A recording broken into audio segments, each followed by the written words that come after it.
నీ లాభం కోసము ముందు వెనుక చూడక సహోదరుని విమర్శించి ఆనందింతువా?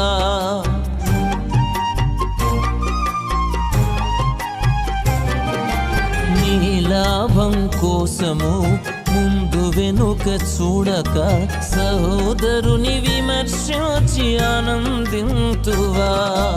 విషయమర్థమవకుండనే అనవసరపు వివరణలు ఇవ్వవలదుగా. ప్రజల మెప్పు పొందగోరి చెడును వ్యాప్తి చేతువ, గాయపరచకుండ మేలు చేయవలె గదా.